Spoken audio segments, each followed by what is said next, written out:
বাপেরা, নওজোয়ান তরুণেরা, আসেন যে আলোচনা করছিলাম ওই আলোচনার দিকে আবার ফিরে যাই।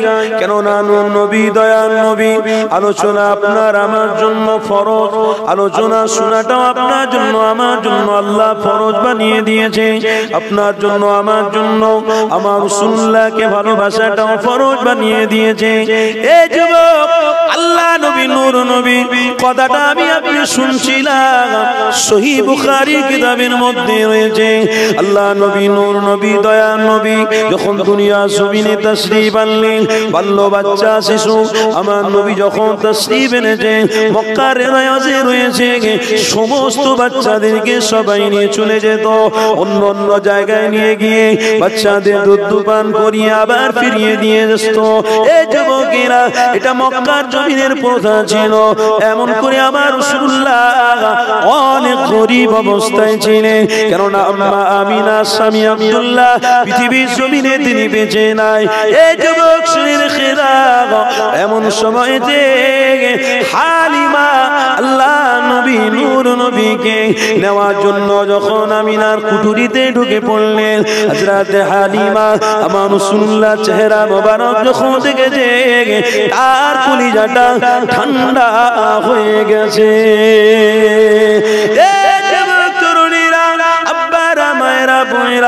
আল্লাহ নবী, নূর নবী, দয়া নবী চেহারাটা আল্লাহ এত সুন্দর বানিয়েছিল, পৃথিবীর কোন মানুষকে এত সুন্দর নুরানি চেহারা দেওয়া হয়নি, যেটাকে আমার রাসূলুল্লাহকে আল্লাহ পাক দান করেছিলেন। এই যুবক, ওই মুহাম্মদ রাসূলুল্লাহর আর একটা জোড়া খুঁজে পাওয়া যাবে না গো, কেননা মুহাম্মদ রাসূলুল্লাহ হলো পৃথিবীর মানুষদের মধ্যে শ্রেষ্ঠত্ব লাকাব পেয়েছে। পৃথিবীর সমস্ত নবী আলাইহিস সালাম থেকে আল্লাহ নবীকে শ্রেষ্ঠত্বর মুকুট পরিয়েছে। এই যুবকেরা, তরুণেরা, ওই নবী পাক দয়া নবী আমার কুঠুরির মধ্যে রয়েছেন। হালিমা যখন আমার রাসূলকে দেখে ফেললেন, হালিমার দিলটা বড় নরম হয়ে গেল। ওই বাচ্চার দিকে নজরটা দেওয়ার সাথে সাথে আল্লাহ নবীকে কোলে কোলে জড়িয়ে ধরে হালিমা চুমা দিতে লেগেছে, নিজের স্বামীকে বলতে লেগেছে, এই বাচ্চাটাকে নিয়ে আমরা বাড়িতে যাব, আর কোনো বাচ্চাকে নেব না, কেন এটাই আমাদের কাছে বড় পছন্দ হয়ে গেছে। আল্লাহ নবী, নূর নবীকে আল্লাহ যে হালিমা আমার রাসূলুল্লাহকে কোলে করে নিয়ে তিনার স্বামীকে নিয়ে আস্তে আস্তে করে যে উটের উপরে সওয়ারি এসেছিল, ওই উটটার উপরে যখন নূর নবী, দয়াল নবীকে বসানো হয়েছে, যে উটটা হয়ে আল্লাহ পাকের দয়া শেষ কুদরতে আমার নবী পাকের চেহারা দেখা বসাতে ওই উটটাকে আল্লাহ সবল বানিয়ে দিয়েছে। এই যুবকেরা, ওই উটও চিনতে পেরে গেছে ইনি অন্য কেউ নয়, ইনি হলেন মুহাম্মদুর রাসূলুল্লাহ, ইনাকে আল্লাহ পৃথিবী জমিনের শ্রেষ্ঠত্বের মুকুট পরিয়েছে। এই যুবক, পশু আমার রাসূলুল্লাহকে চিনেছিল। সহিহ বুখারী কিতাবে রয়েছে। এখানে একটা কথা আপনাদেরকে জানিয়ে দিই, আল্লাহ নবী যখন রাস্তা দিয়ে হেঁটে হেঁটে যাচ্ছিলেন, একটা উট আল্লাহ নবী, নূর নবীকে দেখে ওই উটটা সিজদা দিতে লেগেছে। আমার নবী যখন কাছে গেল, উটটা তখন মাথা থেকে তুললো, সিজদা থেকে মাথাটা তুলে আমার রাসূলুল্লাহকে দেখে চোখ দিয়ে পানি বের করতে লেগেছে। এমন করে রাসূলুল্লাহ ওই উটের কানে কানে গিয়ে কি যেন বলে দিলেন। ওই উটটা খুশিতে আনন্দ হয়ে গিয়ে ওই উটটা আল্লাহ নবীকে আবার সিজদা দিতেছে। এই যুবক তরুণীরা, আজ উম্মতরা আমার রাসূলুল্লাহকে চিনতে পারেনি, কিন্তু উট চিনেছিল, এক অবলা যন্ত্র পাখিও আমার রাসূলুল্লাহকে চিনেছিল। আল্লাহ নবীকে চেনা তোমার আমার জন্য এখনকার সময়ে বড় কঠিন ব্যাপার হয়ে গেছে, কেননা আধুনিক সময়তে তোমার আমার জন্য নবীকে মডেল বলে আমরা মানছি না। অনেকে অনেক রকম শিক্ষিত হয়ে গেছি বলে অনেকে অনেকের ফলো করতে লেগেছে, অনেকে অনেকে আবার মডেল করতে লেগেছে। খবর খবরদার আমার রাসূলুল্লাহকে আল্লাহ নিজে বলেছে ইন্নামা বুইস্তু মুআল্লিমান, আমার রাসূলুল্লাহকে আমি রব তাম পৃথিবী মানুষের জন্য শিক্ষা গুরু হিসেবে পাঠালাম। এই যুবকেরা, শিক্ষা গুরু হিসেবে যদি নবীকে মেনে নাও তাহলে তোমরা কামিয়াবি রাস্তা ধরতে পারবে। আমার নবীকে যদি শিক্ষা গুরু হিসেবে না মানো, কামিয়াবি কোনোদিন পেতে পারো না। এই যুবক, কোন নবীর আলোচনা শুনতে লেগেছি, কোন নবীর আলোচনা শুনতে বসেছি? আল্লাহ নবী নূর নবীকে হযরতে ফাতেমা, হযরতে খাদিজাতুল কুবরা আমার রাসূলুল্লাহকে চিনেছিল, নিজের বেটি আমার রাসূলুল্লাহকে চিনেছিল। এই যুবক, এমন করে যে কথা বলছিলাম ওই কথা থেকে আবার ফিরে আসি। হযরতে দুদমা হালিমা আমার রাসূলুল্লাহকে নিয়ে ওই উটের উপরে সওয়ারি হয়ে আস্তে আস্তে করে বাড়ির দিকে গেলেন। ওই বাড়িটার ভিতরে যখন আল্লাহ নবীকে প্রবেশ করানো হলো, হযরতে হালিমার বাড়িটা বড় কমজোর ছিল, হযরতে হালিমা বড় গরীব ছিলেন। আমার রাসূলুল্লাহকে যখন ওই বাড়ির ভিতরে প্রবেশ করানো হলো, ওই বাড়িটা আলোয় আলোকিত হয়েছে। এই যুবকেরা, তরুণীরা, আল্লাহ নবী নূর নবী এমন করে হালিমার বাড়িতে যখন ঢুকেছে, হালিমা বলতে লেগেছে আমি বড় গরীব ছিলাম, এমন অবস্থায় আমার স্বামী অনেক কমজোর ছিল। আমার নবী যখন আমার বাড়িতে এসেছে, আমার ঘরটা আলোকিত হয়েছে, আমার অভাব কোনো দূর হয়ে গেছে। আমি হালিমা যখন মুহাম্মাদের চেহারার দিকে তাকাই, সব দুঃখ কষ্ট আমি ভুলে যাই। আমি হালিমা যখন মুহাম্মাদের চেহারা দিয়ে দর্শন করি, আমার সমস্ত রোগগুলো যেন ভালো হয়ে যায়। এই যুবক, কোন পাক নবী, কোন পবিত্র নবীকে হালিমা সুযোগ পেয়েছে গো? আল্লাহ নবী নূর নবী দয়ার নবীকে হালিমা দুধ পান করাতেন। রিওয়ায়াতের মধ্যে রয়েছে আল্লাহ নবীকে 3 জন দুধ পান করিয়েছিল। এক হলো আম্মা আমিনা, দ্বিতীয় হলো দুদমা হালিমা, তৃতীয় হলো সুয়াইবা। এই 3 জন মিলে আমার রাসূলুল্লাহকে দুধ পান করিয়েছিল। দ্বিতীয়বারেতে আম্মা হালিমা আমার রাসূলুল্লাহকে দুধ পান করাতেন। আমার আল্লাহ এত রিজিক দিয়েছিল, হযরতে হালিমার দুধকে আল্লাহ ভরে দিয়েছিল। तमाम রিজিকের দরওয়াজা হালিমার জন্য খুলেছে, কেননা হালিমার ঘরেতে মুহাম্মদ রাসূলুল্লাহ রয়েছে।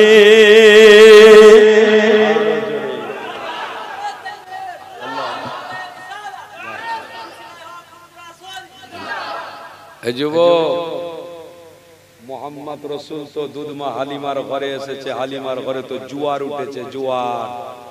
আজও যদি কারোর বাড়িতে নবীর দরুদ চলে তো ওই বাড়িতে রহমতের ছায়া ছায়া জোয়ার থাকবে, জোয়ার, কোনদিন ভাটা হবে না। যুবক শুনে রাখো, আমার বাপ শুনে রাখুন, আজও যদি কোনো বাড়িতে নবীর একটা সুন্নাতের আমল হয়, একটা আমার বোন, আমার মাদেরকে বলবো যারা বিবাহিতা, তিনাদেরকে আমি গুরুত্ব দিয়ে বলবো, আপনার স্বামী যখন ইনকামের জন্য বাইরে যায়, সে তো তার স্বার্থে যায় না, সে তো তার বিবির জন্য বেরিয়েছে, বাচ্চার জন্য বেরিয়েছে।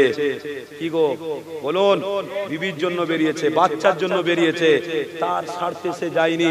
কোথায় ভোরে উঠে খাটতে যাচ্ছে, কোথায় আবার মাসকে মাস চলে যাচ্ছে খাটতে। আরে বিবি, তোমার ঘরেতে একটা সুন্নাত জিন্দা করতে হবে। কি?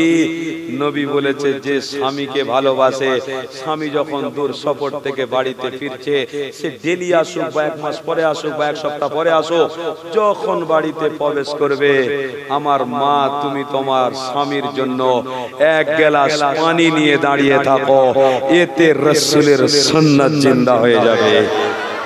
আজকের সমাজে কোন বাড়িতে আছে দেখান, দেখান দেখান, বলুন কোন বাড়িতে আছে? আমি তো বলছি 100% মধ্যে 75% মানুষের ভিতরে রাসূলের সুন্নাত নেই। রাসূলের সুন্নাত 25% তো অনেক বেশি বলে দিয়েছি। কি গো, 25% তো অনেক বেশি বলে দিয়েছি। 100% মধ্যে আমার নবী বলেছে 100% উম্মত যেন সাকসেসফুল হতে পারে, 100% উম্মতরাই যেন আমি রাসূল আমার সাথে তারা জান্নাতি হতে পারে, 25টাও যেন জাহান্নামী না হয়। 25টা জাহান্নামী কেন হবে এ যুবক? এর জন্য আমার রাসূল চেষ্টা করেছিল। তাই আজ উম্মতির মধ্যে প্রতিভা নিয়ে আসতে হবে, প্রেম নিয়ে আসতে হবে, ভালোবাসা নিয়ে আসতে হবে, যেন 75%, 80%, 90%, 95% কোনো পার্সেন্ট নয়, 100 যেন আমার রাসূলের দিওয়ানা হয়ে জান্নাতে যেতে পারে। আজকে তো বড় দুঃখ লাগে, যে বাড়িতে যাই শুনি স্বামী স্ত্রীর মহব্বত নেই। কি করে সুন্নাত জিন্দা হবে? ঘরের শুরুয়াত হচ্ছে স্বামী আর স্ত্রী। কি গো শুনছেন তো? ঘরের শুরুয়াত কি? স্বামী আর স্ত্রী। ও যুবক, এখন তো তোমাদের ভিতরে একটা ফিলিংস এসেছে, 13 বছর 12 বছর বিয়ে হয়ে যাওয়ার পরে মোবাইলে কি নারীদের ছবি দেখে দেখে নিজের বিবিকে বলছে এ তো আমার জন্য যোগ্য নয়, এ তো আমার জন্য যোগ্য নয়, খামাখা আমি তাকে বিয়ে করে এনেছি। ও যুবক, একটা কথা বলি, যখন তোমার আব্বা, কি গো শুনছেন তো? শুনছেন তো? যখন তোমার আব্বা মা গিয়ে তোমার বৌমাকে দেখে এসেছিল, বিবিকে দেখে এসেছিল, তখন তো তুমি মানা করে দিতে পারতে, আব্বা ওই মেয়েটাকে আমি বিয়ে করব না। দুটো হাত যখন এক জায়গায় করা হয়েছিল, বলো কবুল করলে? তখন তো জোরে বললে আলহামদুলিল্লাহ আমি কবুল করলাম। তখন একবার তুমি ডিসাইড করলে না, একবারও তুমি তখন চিন্তা করলে না। এখন 12 বছর সংসার করার পরে নারীদেরকে দেখে দেখে তোমার বিবিকে তুমি খারাপ বলছো, তোমার উপরে আল্লাহর ফেরেশতাদের লানাত আসবে, লানাত। খোদার কসম করে বলছি, কোরআন খোলো, ইন্নাল্লাযীনা কাফারু ওয়া মাতু ওয়া হুম কুফারুন উলাইকা আলাইহিম লানাতুল্লাহ। আল্লাহর ফেরেশতারা যে বান্দার উপরে লানাত দেয় সেটা স্বয়ং আল্লাহর লানাত হয়। কি ভাবছেন আপনারা? দুনিয়া এসে মজা করব, খাবো, আনন্দ ফুর্তি করব, মরে যাব, জান্নাতে যাব, অত সোজা নয়। এই আমতার এলাকার আশপাশের মানুষ, যদি আপনারা বড় লোক থাকেন, আপনার কাছে 20টা ছেলে যদি কাজ করে, 10টা ছেলে যদি কাজ করে আর 10টা ছেলে যদি কাজ না করে, আপনি রাখবেন? রাখবেন? বলুন রাখবেন? কি করবেন? ছাঁটাই করবেন না? করবেন না? কেন করবেন? কিসের জন্য? যে আমার স্বার্থের দরকার, আমার কাজের জন্য তাকে রেখেছি, কাজ করো, পয়সা নাও, বাড়ি যাও। ও যুবক, আমার রব বলেছে মুহাম্মদ রাসূলকে পাঠিয়েছি আমি জান্নাত দেবো, আমাকে খুশি করবে বলে আমার রাসূলকে পাঠিয়েছি, তোমরা রাসূলকে ধরো, আমি আল্লাহ 100% কে জান্নাতে পাঠাবো। কাজ দিয়েছে, কাজ, সে কাজটা হলো প্রেম, প্রেম রাসূলুল্লাহর ভালোবাসা। আজকে তুমি রাসূল থেকে দূরে সরে যাচ্ছ। কে দূরে সরাচ্ছে? কে আপনাকে দূরে সরাচ্ছে? খবরদার, আমার রাসূল থেকে দূরে সরাতে ওই মুমিনকে পারবে না যে মুমিনের দিলেতে মুহাম্মদ রাসূল থাকবে। কথা ঠিক না ভুল বলছি? এ যুবক, এই যে নবী নবী করছেন আর রব রব করছেন, আল্লাহ আল্লাহ করছেন, আচ্ছা বলুন, আল্লাহর তরফ থেকে পরীক্ষা হতে পারে না? পারে না? পারে না? পিছনের বাপেরা বলুন, পারে না? পরীক্ষা 100% হতে পারে। কখন হবে, কোন সময় হবে, কোন রাতে হবে, কোন দিন হবে, আল্লাহু আলাম, আল্লাহ জানে। তবে শুনে রাখো, পরীক্ষা এমন হতে পারে, নামাজি আর যারা কম নামাজ পড়ে, বেশি নামাজ পড়তে পারে না, তাদের প্রত্যেকের পরীক্ষা আল্লাহ করতে পারে। একটা কথা আমার মনে পড়ে গেল, মিডিলে একটু বলে দিই আপনাদের। আমি জানি আপনারা ইতস্ততা বোধ করছেন, কিন্তু বললে হবে না। এখানে তো বাজনার ব্যাপার নেই, এখানে তো রাসূলুল্লাহর ব্যাপার রয়েছে। আমি জানি এখানে শয়তান ধরবে, আমি জানি আপনাদেরকে শয়তান যতটা পথভ্রষ্ট করানো যায় তারা চেষ্টা করবে। নবীর প্রেমিকরা হাল ছাড়বে না। যুদ্ধের ময়দানে এসেছে আর যুদ্ধের ময়দানে থেকে আল্লাহ তার রাসূলকে খুশি করে বাড়ি যাবে। যুবক, একটা কথা আমার মনে পড়ে গেল, একজন 5 ওয়াক্ত নামাজি 5 ওয়াক্ত নামাজ পড়ে পড়ে কপাল কালো করে ফেলেছে। শুনছেন তো নাকি? মনোযোগ আছে এদিকে? 5 ওয়াক্ত নামাজ পড়ে কপাল কালো করে ফেলেছে। ওই নামাজিটা কোনো একটা কারণে রাস্তায় বেরিয়েছে গভীর রাত্রিরে, 5 জন 6 জন মিলে তাকে ধরে ফেলেছে। ধরে তাকে জিজ্ঞাসা করছে তোমার নাম কি? বলে আমার নাম তো আব্দুস সাত্তার। ও তুমি কার অনুসারী? আনা মুহাম্মাদুর রাসূলের অনুসারী। আল্লাহ, আমি আল্লাহর অনুসারী, আমার রবকে ভালোবাসি, আমার নবীকে ভালোবাসি। শোনো, আজকে তোমার গর্দানটা যদি নিয়ে যেতে চাও তো আল্লাহ তার রাসূলকে ছাড়তে হবে, আর যদি গর্দানটাকে কাটাতে চাও তো রাসূল আর আল্লাহকে তোমাকে ছাড়তেই হবে। বলো তুমি কোনটা চাও? ছাড়তে চাও না ধরে রাখতে চাও? কোনটা? নামাজি তখন বলছে না, আমাকে তো ছাড়তে হবে। কেন?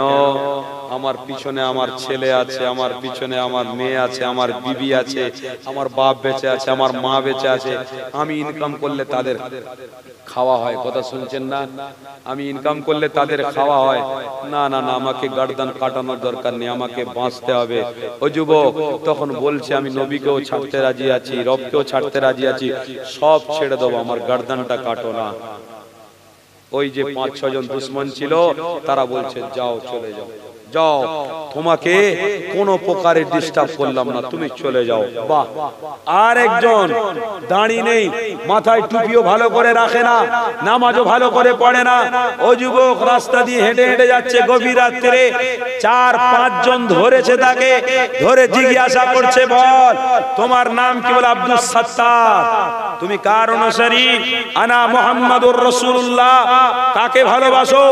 রবকে ভালোবাসি, রবকে স্মরণ করি, রব আমাকে রিজিক দেয়, রব আমাকে খাওয়ায়, হাত দিয়েছে, পা দিয়েছে, तमाम দুনিয়া সাজিয়েছে, তাই আমার রবকে আমি ভালোবাসি। ও যুবক মুখ সামলে কথা বলো, গর্দান তোমার চলে যাবে।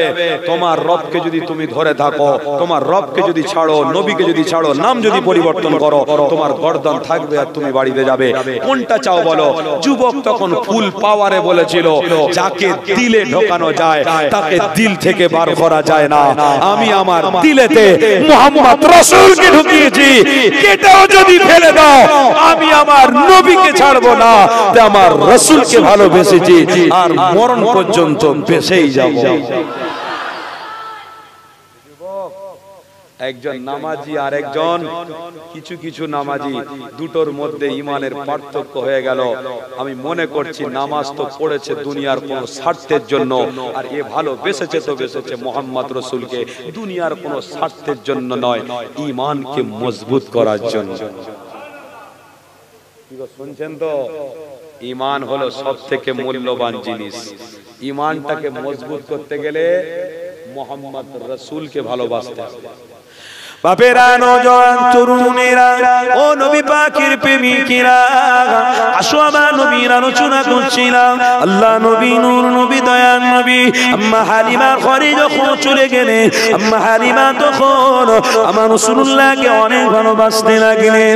এই যুবকেরা, তরুণেরা, এই কথাটা বলতে বলতে আমি অন্য অন্য কথায় ফিরে যাচ্ছিলাম। আসো যুবক, আল্লাহ নবী, নূর নবী, এত সুন্দর চেহারা আম্মা হালিমা বারে বারে দেখতে লেগেছে। আম্মা হালিমা দিলটা ভরে যেতে লেগেছে। আম্মা হালিমা বলতে লেগেছে আমি মুহাম্মদকে যখন কোলে কিনি, আমি আমার দিলটা বড় ভরে যায়। আমি মুহাম্মদকে যখন কোলে করে নিই আমার জানটা ঠান্ডা হয়ে যায়। এই যুবক, ইনি অন্য কেউ নয়, ইনি হলেন দিলের ধড়কন, ইনি হলেন রোগ মুক্ত নবী, ইনি হলেন সকলের জন্য নাজাতের নবী, ইনি হলেন তোমার আমার জন্য রহমতের পয়গম্বর নবী।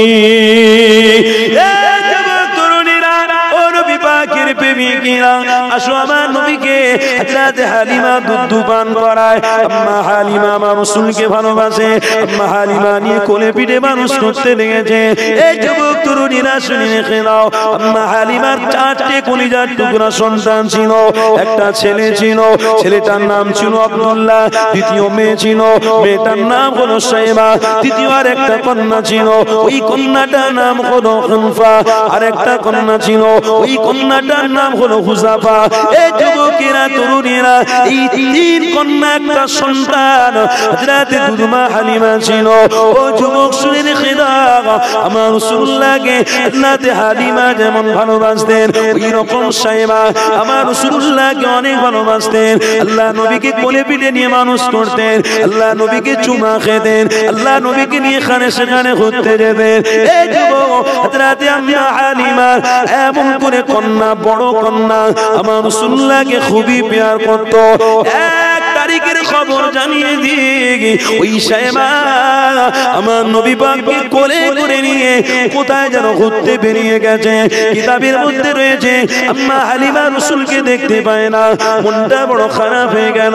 মুহাম্মদ রাসূলকে খুঁজতে লেগেছে, এদিকে দেখে নবী নাই, ওদিকে দেখে নবী নাই, সামনে দেখে পিছনে দেখে, ঘুরে ঘুরে ঘুরে ঘুরে দেখে কোন জায়গায় নবীকে পাওয়া যাচ্ছে না।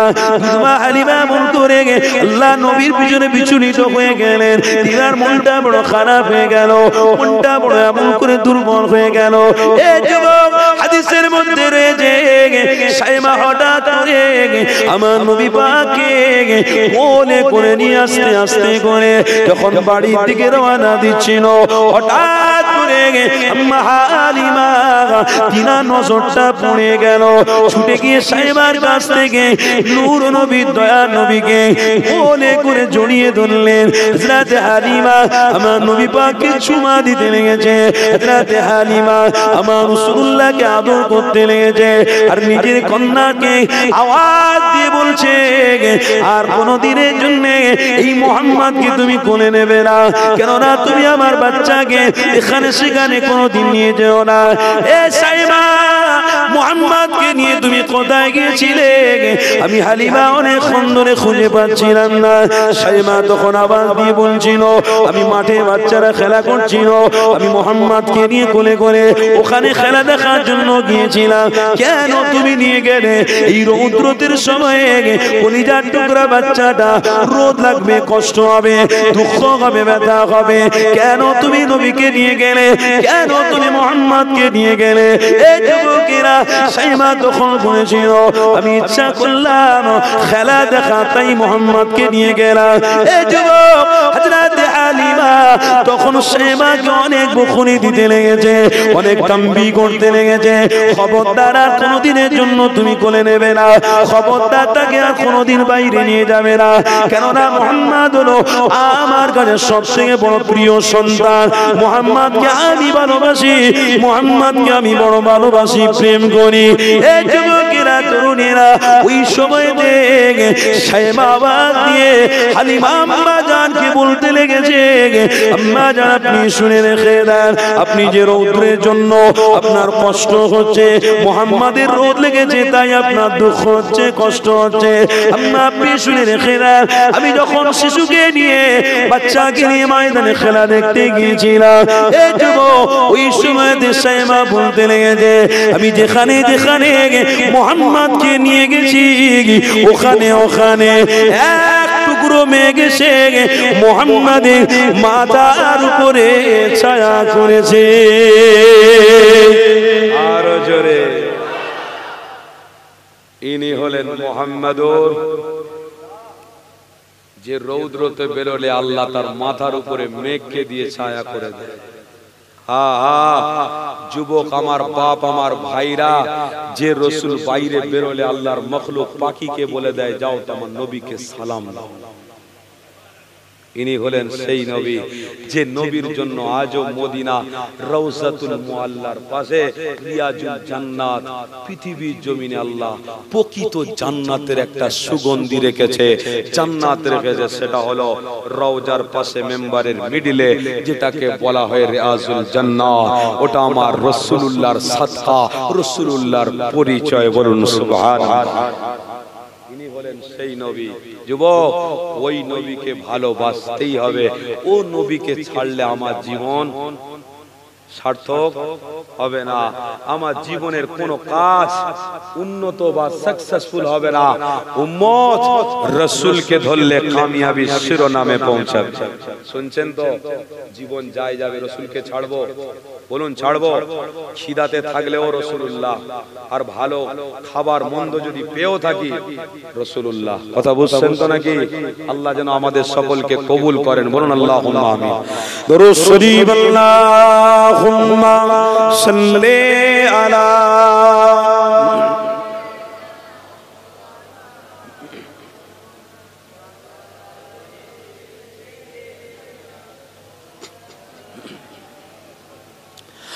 দেখা দাও রাসূলুল্লাহ তুমি দেখা দাও রাসূলুল্লাহ তুমি কাঁদে আশিক তোমার আছো শুয়ে মদিনায় তুমি ডেকে নাও রওজা তোমার ডেকে নাও রওজা তোমার রাসূলুল্লাহ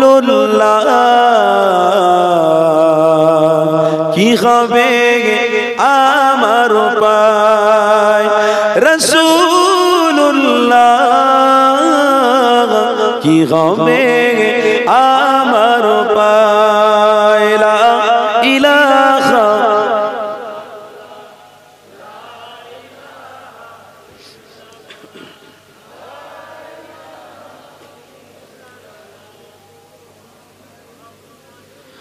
ওই মদিনার পথে ধুলি মাখতাম আমি পেলে সুরমা বলি ওই মদিনার পথে ধুলি মাখতাম আমি পেলে সুরমা বলি ফিরে পেত এই নয়নে নূরেরই আধার ডেকে নাও রওজা তোমার ডেকে নাও রওজা তোমার রাসূলুল্লাহ কি হবে আমার পায় রাসূলুল্লাহ কি হবে আমার পায় আল্লাহুম্মা সাল্লি আলা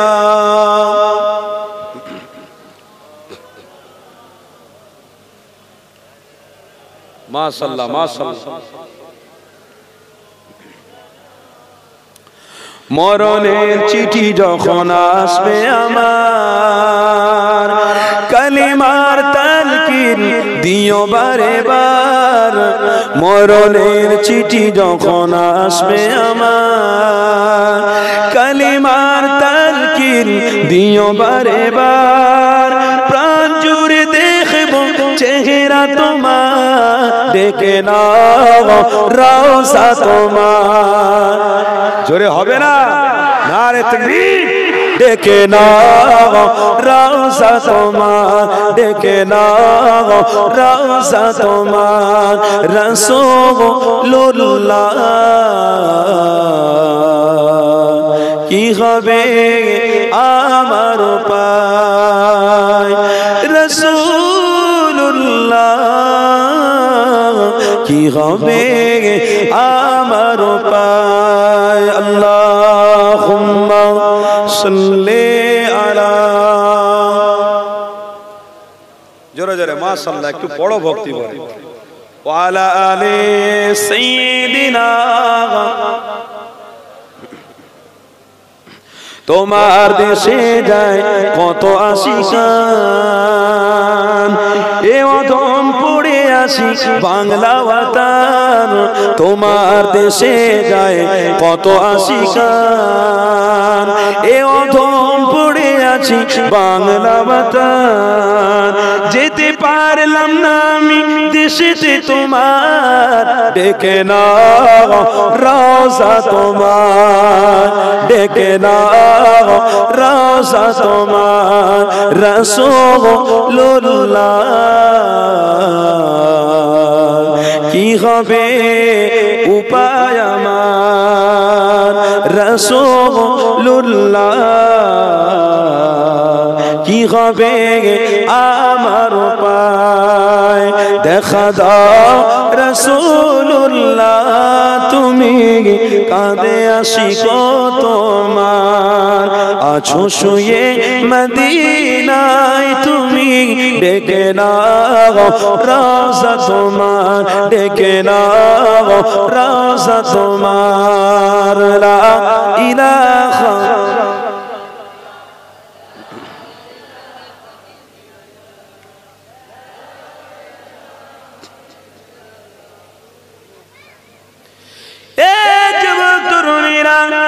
নবী পাকের প্রেমিকেরা, আসো আল্লাহ নবী নূর নবী দয়ার নবীকে কোনদিনের জন্য আমরা ছাড়বো না। বলুন ইনশাআল্লাহ, আরো জোরে বলুন ইনশাআল্লাহ। এ যুবকেরা শুনে রেখে দাও, আমার নবীকে ছাড়লে তোমার আমার লস হবে। আল্লাহ নবীকে সর্বক্ষেত্রে ধরে নাও। এ যুবকেরা তরুণেরা, আর একটা কথা আমার মনে পড়ে গেল, নূর নবী দয়ার নবী আমার যখন এই পৃথিবী জমিনে ইসলামের কথা বলেছিল, এই যুবকেরা কুফার মুরাইশির লোকেরা মক্কা জমিনের মানুষেরা আমার নবীকে অনেক আঘাত দিতে লাগলো। তারপরেও কিন্তু আমার রাসূলুল্লাহ হাল ছাড়ে না, কেননা আমার নবী জান্নাত ঘুরে এসেছে, আমার নবী জাহান্নাম ঘুরে এসেছে। আল্লাহ নবী সবই জানে, জাহান্নাম তিনি ঘুরে এসেছে, জান্নাত ঘুরে এসেছে, তিনি নিজে দেখে এসেছে, উপলব্ধি করে এসেছে। আমার উম্মতরা যদি জাহান্নামে চলে যায়, আমি নবী থাকতে পারবো না। এই যুবকেরা তরুণীরা শুনে রেখে দাও, নূর নবীকে তোমার আমার জন্য কেন ভালোবাসতে হবে? এটা কেন আমার তোমার জীবনে আনতে হবে? কেননা মুহাম্মদ রাসূলুল্লাহ তোমার আমার জন্য হলো ঈমান।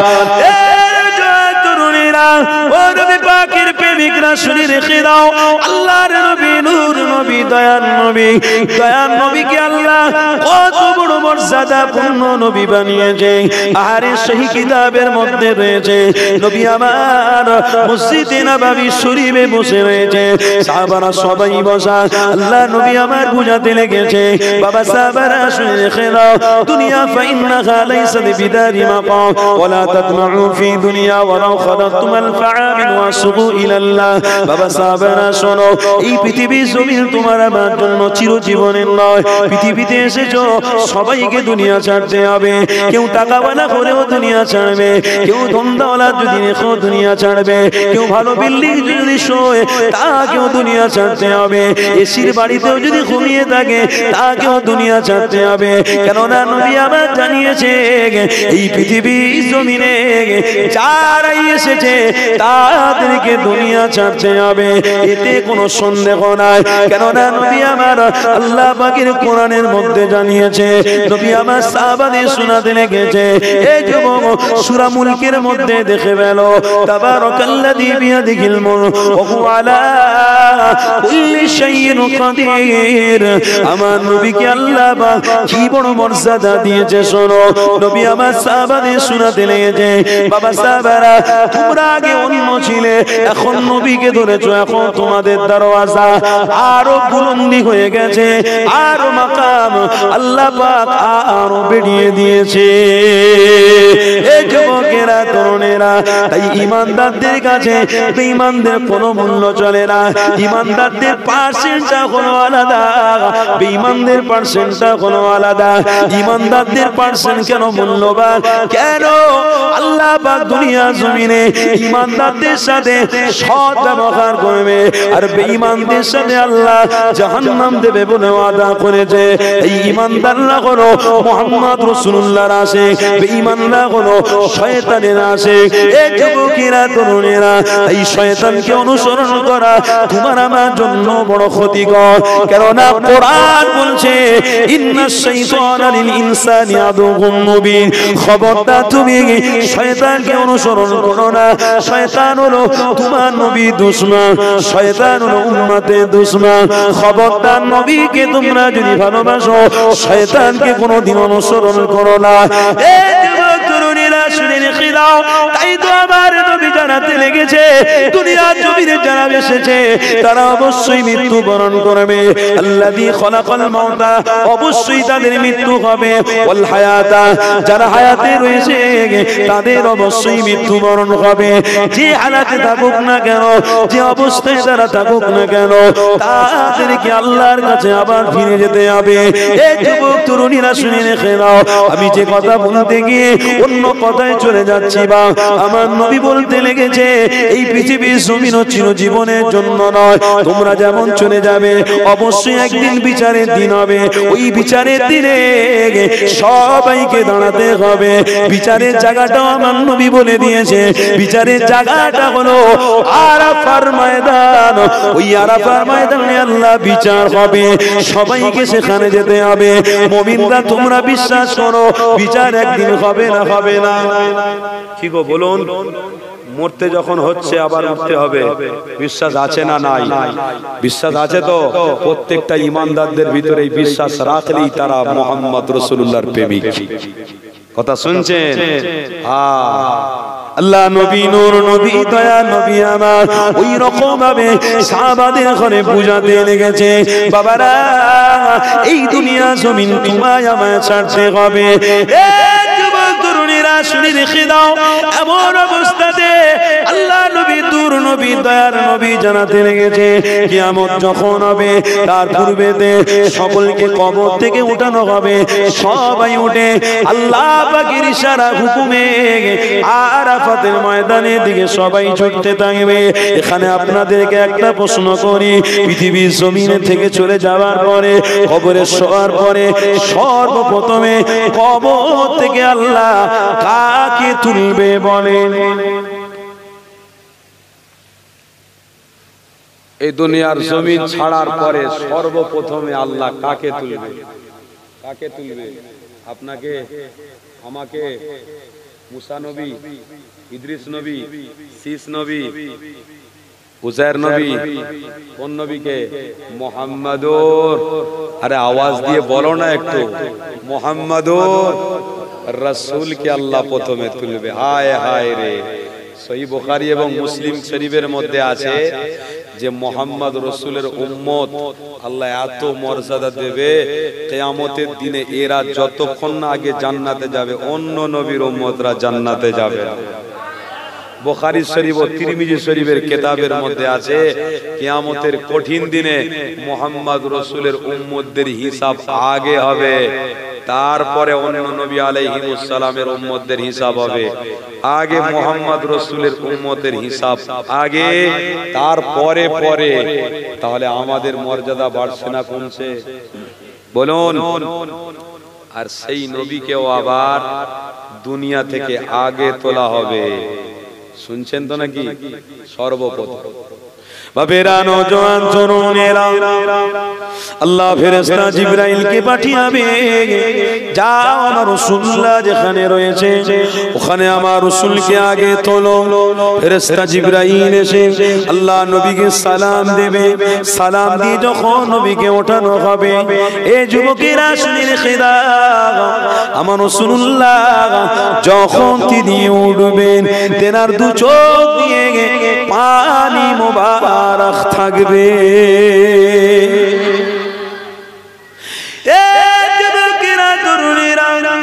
চার চোখেতে পানি আসে।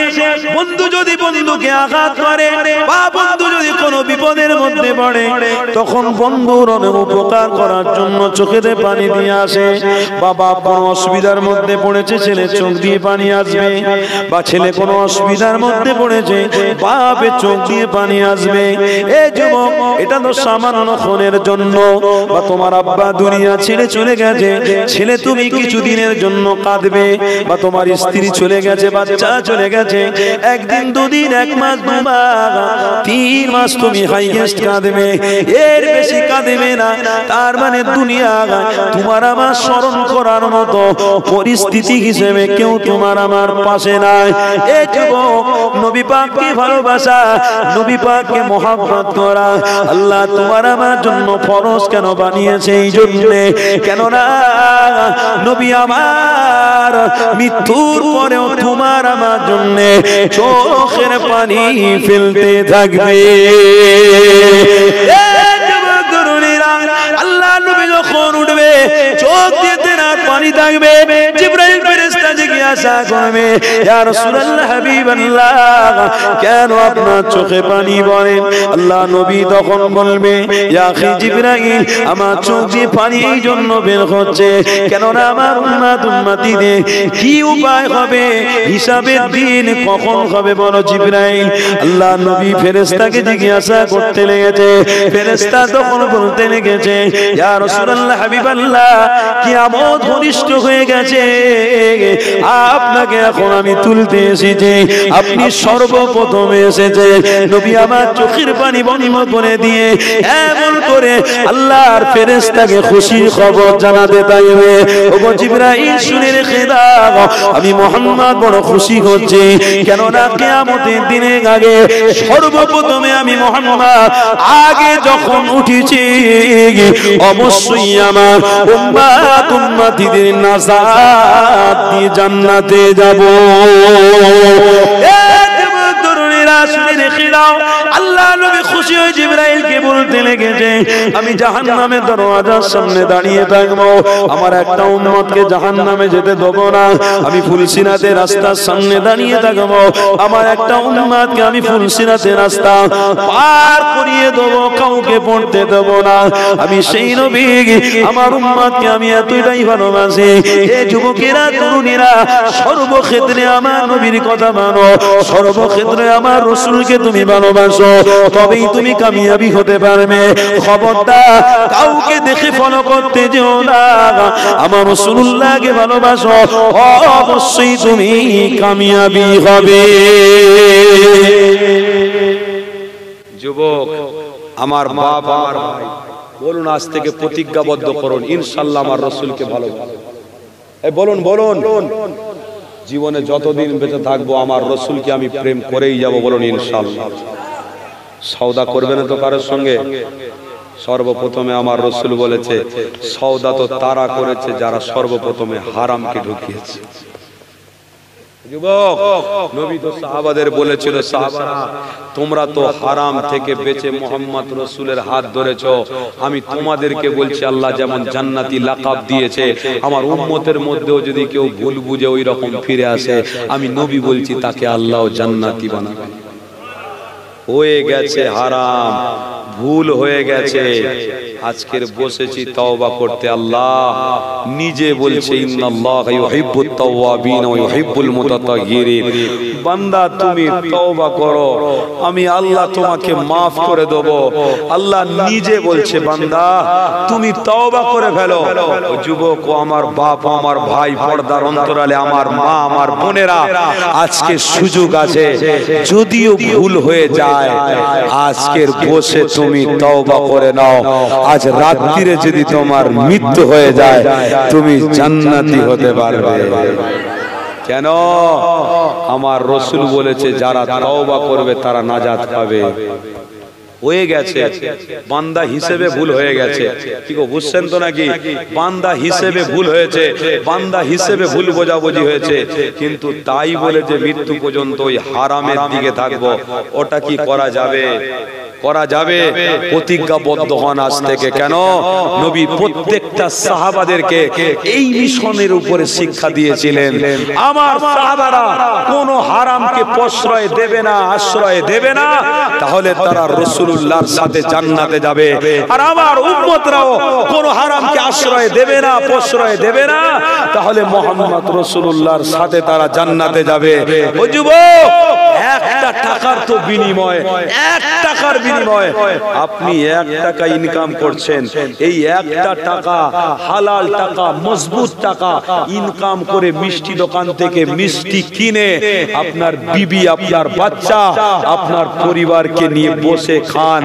আমি বলছি খোদার কসম আপনি এত মজা পাবেন কোটি টাকার স্বপ্ন দেখে মজা পাবেন না। তাহলে 1 টাকার জন্য কেন 500 টাকাকে আমি এই রকম ফিরছি, কেন 500 টাকার পিছনে আমি ঘুরছি? না, খবরদার, আমার দ্বারা এটা হতে পারে না।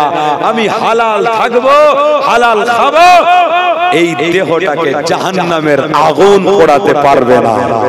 তাকবীর দেন ভাইজান, এসে মনে হয় হ্যাঁ তাকবীর দেন, নারে তাকবীর, নারে তাকবীর।